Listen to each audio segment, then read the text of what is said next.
Assalamualaikum warahmatullahi wabarakatuh. Perkenalkan saya Haliman Hakim, mahasiswa Universitas Cyber Asia dari program studi Informatika. Pada video kali ini saya akan mempresentasikan ujian akhir semester saya dengan mata kuliah Data Science, yaitu di mana soal ini dimintakan untuk menganalisa data. Pada mata kuliah ini yang diampu oleh dosen Bapak Syahid Abdullah SSI MKOM. Baik, langsung saja. Di sini kita dimintakan untuk menganalisa data social network yang telah diupload oleh Bapak Said. Pada program ini saya menggunakan pemrograman R, menggunakan aplikasi RStudio. Nah, di sini untuk mengimport data dengan perintah berikut seperti capture di PowerPoint. Dan pada soal pertama dimintakan untuk menganalisa apa saja fitur atau variabel pada data yang diberikan. Yang pertama yaitu ada variabel umur, yaitu usia pengguna pada sosial media, lalu estimate salary atau perkiraan gaji pengguna, lalu purchase, purchase yaitu apakah pengguna membeli produk atau tidak. Nol berarti tidak, satu berarti ya. Sini saya melampirkan sampel capture ketika program dijalankan. Berikutnya pada soal nomor 2, poin A, menentukan min, median, dan modus pada data social network. Nah, di sini pada min, rata-rata umur yaitu 37,66, lalu perkiraan gaji yaitu 69,742, lalu pada pembelian rata-rata nol atau tidak membeli. Lalu pada median umur 37, lalu perkiraan gaji yaitu 70.000 dan purchase yaitu nol. Modus yaitu nilai yang paling sering muncul adalah yang pertama umur 35, lalu perkiraan gaji 72.000 dan purchase yaitu nol. Soal pada 2 poin B yaitu jangkauan dan nilai kuartil. Pada kuartil pertama yaitu sebesar 25% dengan umur yaitu 29, rata-rata umur 29, lalu estimate salary 43.000 dan purchase yaitu nol. Pada kuartil kedua mediannya 50%, rata-rata umur yaitu 37 tahun, estimate salary 70.000 dan purchase nol. Lalu pada kuartal ketiga atau 75% umur 46 tahun dan estimate salary 88.000 dan purchase yaitu satu. Pada program untuk menjalankan kuartil ya, atau jangkauan yaitu memasukkan perintah summary dan dalam kurung variabel yang akan kita cari. Jangkauan atau range jangkauan dihitung dari nilai maksimum dikurangi nilai minimum, yaitu nilai umur 42 tahun berarti maksimal 60 dikurangi dengan nilai minimal yaitu 18. Estimate salary yaitu 135.000 dari maksimalnya 150 dan minimal sebesar 15.000. Pada soal nomor 2C itu varian atau ragam dan standar defisiennya. Pada variasi varians yaitu atau ragam, pada program kita perintah var dan X untuk memanggil variabel yang akan kita cari.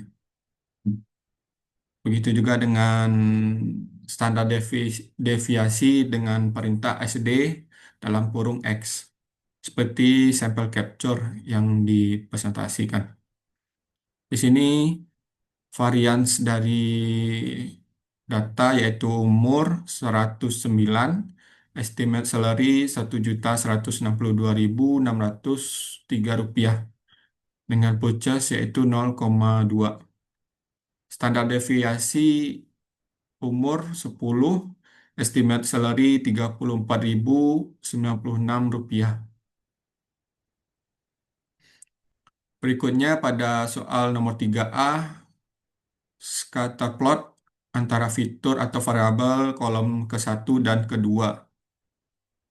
Nah, di sini untuk menambahkan variabel X sebagai kolom ke Y2, kedua. Di sini untuk menampilkan grafik dari scatter plot untuk program yang dijalankan seperti gambar atau layar dipresentasikan. Dan ini adalah kode scatter plot. Nanti akan menampilkan output grafik seperti yang ditampilkan ada MPG versus WT. Berikutnya soal nomor 3A. Ini penjelasan scatter plot antara fitur atau variabel kolom 1 dan kedua. Deskripsinya yaitu scatter plot di samping menggambarkan hubungan antara usia dan perkiraan gaji dari pengguna media sosial. Pola seberangan titik-titik tersebar cukup merata tanpa menunjukkan pola linier yang jelas. Ini menunjukkan bahwa usia tidak secara langsung berbanding lurus atau berbalik dengan gaji. Konsentrasi data banyak titik-titik konsentrasi pada rentang usia 25 sampai 45 tahun dan gaji antara 30.000 hingga 90.000. Outlier adalah ada beberapa individu dengan gaji sangat tinggi meskipun usia mereka masih tergolong muda atau tua. Misalnya titik di atas 120.000 dan usia 20-an atau 50-an bisa dianggap outlier. Pada soal nomor 3B, histogram usia. Nah, di bawah ini deskripsi dari histogram usia. Distribusi usia pengguna menunjukkan bahwa iklan kemungkinan besar ditargetkan pada kelompok usia produktif. Ini dapat digunakan untuk menentukan strategi pemasaran atau segmentasi audiens berdasarkan usia. Untuk perintah menjalankan histogram yaitu dengan his dan dalam kurung X maka akan muncul grafik seperti berikut. Lalu pada soal nomor 3B histogram estimate salary. Hasil dari histogram estimate salary yaitu distribusi estimate salary menunjukkan bahwa sebagian besar pengguna memiliki gaji di bawah rata-rata gaji maksimum. Hal ini bisa mencerminkan populasi target dari iklan yang lebih banyak menjangkau segmen menengah ke bawah. Berikutnya soal nomor 3C yaitu box slot usia. Deskripsinya box slot untuk variabel umur menunjukkan ringkasan statistik 5 angka utama yaitu minimum usia termuda sekitar 18 tahun yaitu nilai terkecil dalam data. Lalu kuartil pertama sekitar 29 tahun, artinya 25% pengguna berusia di bawah angka ini. Untuk kuartil kedua sekitar 37 tahun, artinya setengah dari pengguna memiliki usia di bawah 37 tahun dan setengahnya di atasnya. Pada kuartil ketiga sekitar 46 tahun, artinya 75% pengguna berusia di bawah angka ini. Dan yang maksimum atau usia tertua sekitar 65 tahun, yaitu nilai tertinggi tanpa pertimbangan outlier. Berikutnya, box slot estimate salary, deskripsi dari analisa yaitu gaji yang terendah sekitar 15.000, yaitu Nilai terkecil dalam datasheet. Kuartil pertama 43.000, artinya 25% pengguna memiliki gaji di bawah angka ini. Lalu untuk kuartil kedua sekitar 70.000, artinya 50% pengguna memiliki gaji di bawah angka ini.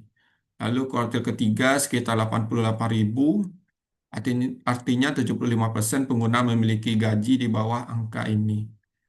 Dengan gaji tertinggi sekitar 150.000, yaitu nilai tertinggi dalam datasheet.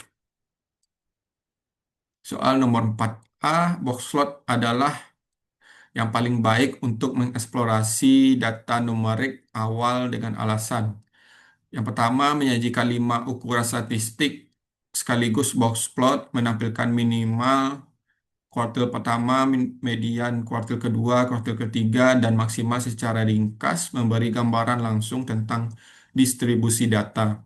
Yang kedua, mendeteksi outlier secara jelas. Outlier sering kali sangat penting dalam analisis dan hanya box plot secara eksplisit menunjukkan dengan titik di luar whiskers.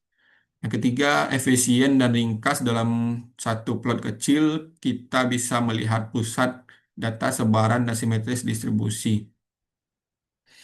Kesimpulannya memberikan Kesimpulan dari box plot memberikan informasi paling kaya dalam visualisasi, paling sederhana, mudah digunakan untuk membandingkan antara kategori, lalu efektif untuk mendeteksi outlier dan pola distribusi.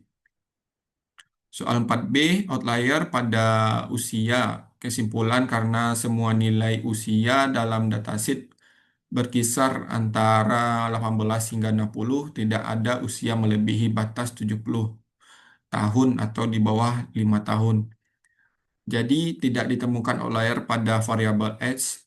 Yang kedua, outlier pada estimate salary. Kesimpulan, data menunjukkan ada nilai gaji maksimum sebesar 150.000 masih dalam batas wajar di bawah 155.500.